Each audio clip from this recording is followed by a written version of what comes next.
अब देखिए, ऐसे बताया था कि हमारा एक पड़ोसी देश है नेपाल है। तो नेपाल के पास जो यहाँ वाला बीच वाला रास्ता है, यहाँ पे छोटे छोटे आइलैंड हैं। तो बताया था कि अगर दो स्थलों के बीच अगर रास्ता हो, अगर उसमें कोई द्वीप न है तो उसको बोलते हैं चैनल। लेकिन दो रास्तों के बीच अगर छोटे छोटे द्वीप हैं, दो स्थलों के बीच जो पतला समुद्री रास्ता है, अगर उसके बीच छोटे छोटे द्वीप हैं तो इसको बोलते हैं जल संधि या स्ट्रेट बोलते हैं, जल संधि।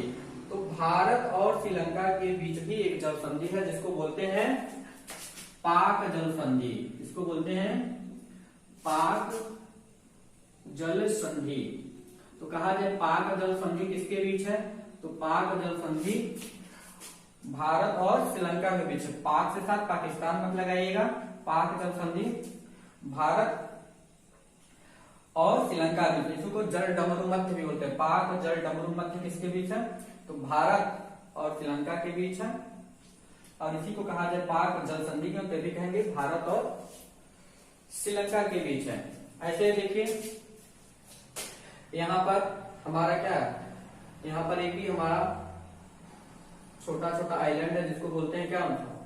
इन सभी आइलैंडों का ग्रुप जो है, इसको जैसा हमारा अंडमान निकोबार था, ऐसे इसको बोलते हैं लक्षद्वीप। और लक्षद्वीप की राजधानी है कारावाती। कारावाती। अब देखिए, अगर आप कहेंगे तो अंदर की जो जितने भी राज्य हैं उनके बारे में थोड़ा डिस्कस कर लेते हैं। इसके लिए हमको थोड़ा इरेज करना पड़ेगा।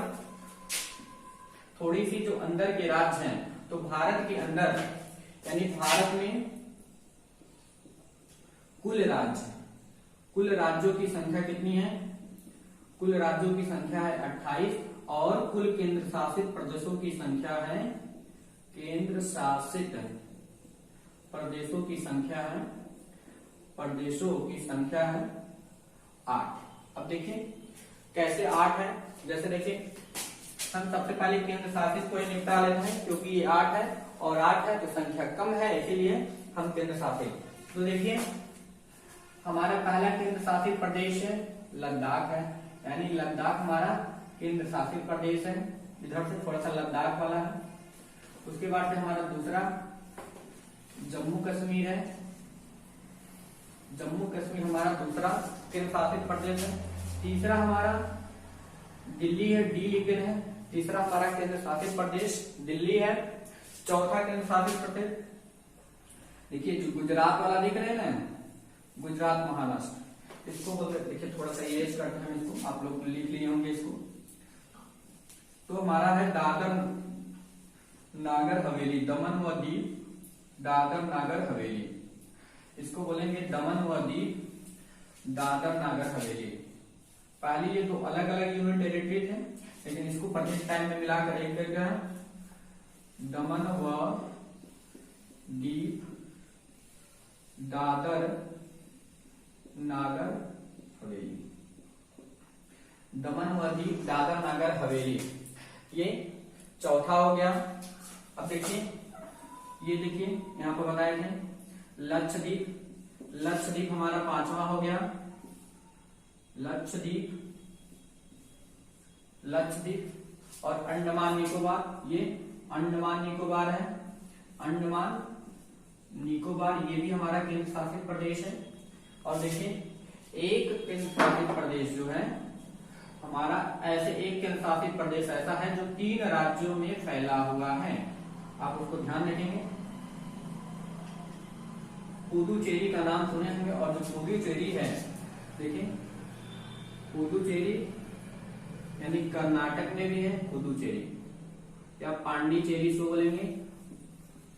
पांडिचेरी कर्नाटक में भी है, पांडिचेरी तमिलनाडु में भी है और पांडिचेरी केरल में भी है।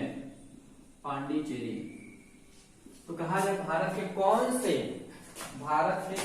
से ऐसे केंद्र शासित प्रदेश जो 3 राज्यों में, तो पांडिचेरी, देखिए कर्नाटक, तमिलनाडु, कर्नाटक का है, आंध्र प्रदेश, तमिलनाडु और केरल। भारत का पांडिचेरी एक ऐसा केंद्र शासित प्रदेश है जो आंध्र प्रदेश, तमिलनाडु और केरल, तीनों राज्यों में फैला हुआ है। और देखिए एक छूट गया था चंडीगढ़, यहाँ छूट गया था एक चंडीगढ़, CH लिख दे रहे हैं, यानी भारत के चंडीगढ़, लद्दाख, जम्मू कश्मीर, चंडीगढ़, दिल्ली, 4 ऐसे राज्य, 4 यहाँ पर हो गए जो केंद्र शासित प्रदेश है। दादरा नगर हवेली 5 हो गया, लक्षद्वीप 6 हो गया, पांडिचेरी 7 हो गया और अंडमान निकोबार द्वीप 8 हो गया। भारत के 8 ऐसे केंद्र शासित प्रदेश हैं जहां पर डायरेक्ट केंद्र का शासन होता है, ठीक है। लेकिन इनमें दिल्ली और पांडिचेरी में केवल मुख्यमंत्री होते हैं, बाकी जगह क्या होते हैं, उपराज्यपाल होते हैं, मुख्यमंत्री नहीं होते हैं। केवल दिल्ली और पांडिचेरी को एक्सेप्शन है, यहाँ पर इलेक्शन होता है, यहाँ पर मुख्यमंत्री का चुनाव होता है, लेकिन और किसी में मुख्यमंत्री का चुनाव नहीं होता है। लेकिन आगे चल करके जम्मू कश्मीर में भी चुनाव कराने की योजना चल रही है, यहाँ पर भी चुनाव होगा। अभी तो फिलहाल नहीं होता, यहाँ पर भी उपराज्यपाल है। अब देखिए, अब हम कुछ राज्यों को देखेंगे। अब देखिए यहाँ पर हम देखेंगे हिमाचल प्रदेश से 60 तक लिखेंगे, हिमाचल प्रदेश। अब हम 28 राज्य को देखेंगे, हिमाचल प्रदेश है, हिमाचल प्रदेश बाद यहाँ पर क्या है, उत्तराखंड है, उत्तराखंड के नीचे यहाँ पर क्या है, पंजाब है, पंजाब, और पंजाब के नीचे ये है हरियाणा, HR हरियाणा हो गया। हरियाणा के नीचे ये वाला जो बड़ा वाला इलाका देख रहे हैं ये राजस्थान है, राजस्थान, और राजस्थान के नीचे वाला ये जो इलाका देख रहे हैं ये उत्तर प्रदेश है, यानी उत्तर प्रदेश है।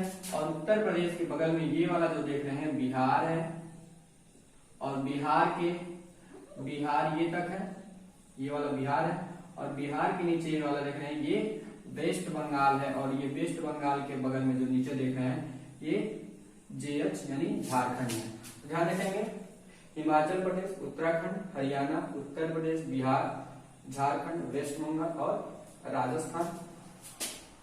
इधर वाला देख रहे हैं ये वाला इलाका है, ये वाला इलाका है गुजरात का, और ये बीच में जो फैला हुआ है, यानी बीच में जो ये है ये पूरी तरीके से मध्य प्रदेश है, MP है, और ये वाला जो है ये मध्य प्रदेश, ये है छत्तीसगढ़ है, छत्तीसगढ़, और नीचे जो हमारा उड़ीसा है, छत्तीसगढ़ के नीचे जस्ट उड़ीसा है।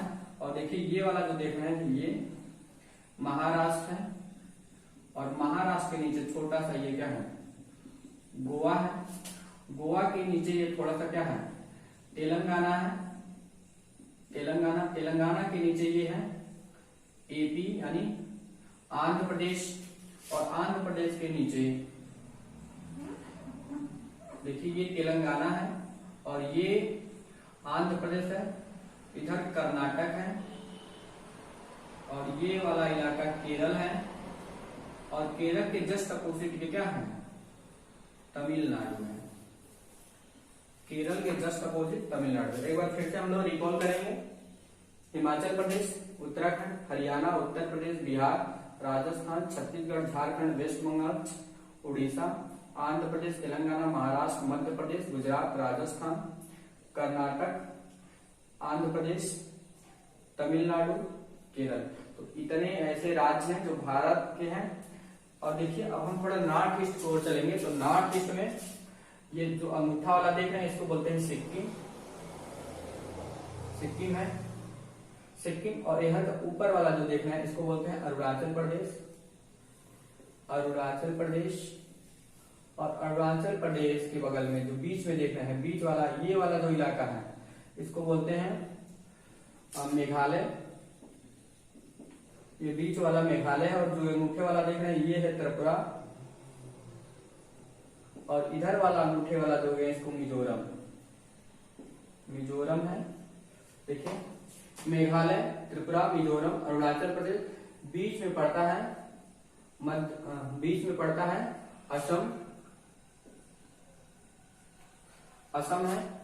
यहाँ पर पड़ता है देखिए त्रिपुरा, त्रिपुरा का है। यहाँ पर पड़ता है नागालैंड, नागालैंड, नागालैंड हो गया।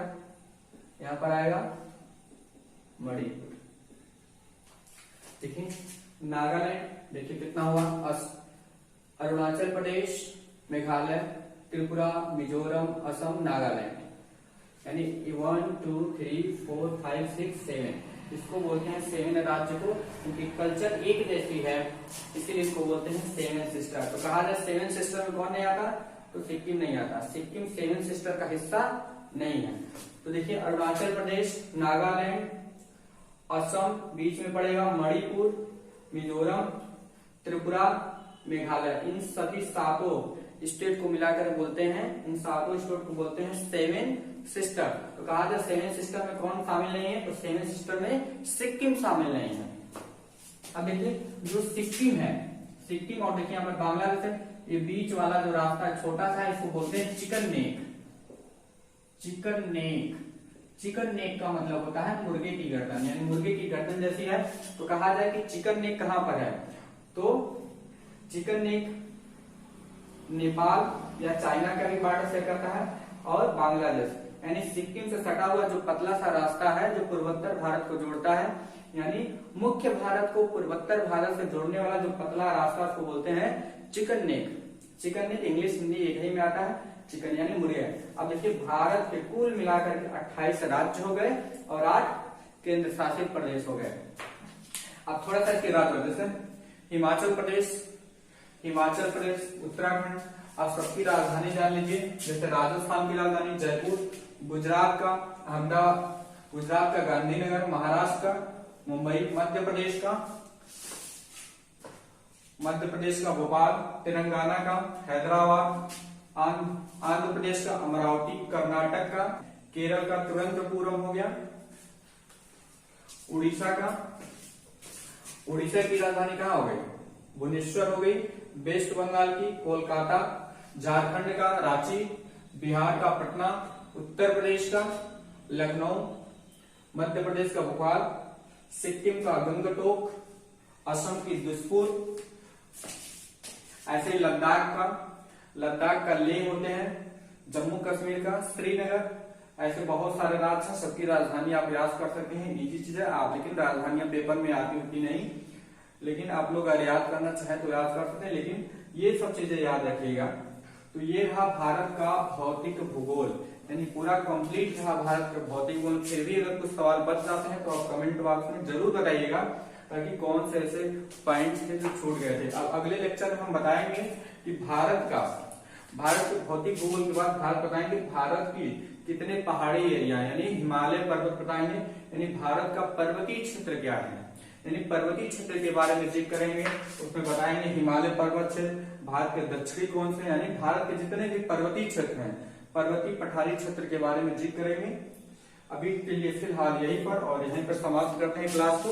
इसको अच्छे से देखिए और कमेंट जरूर करिए।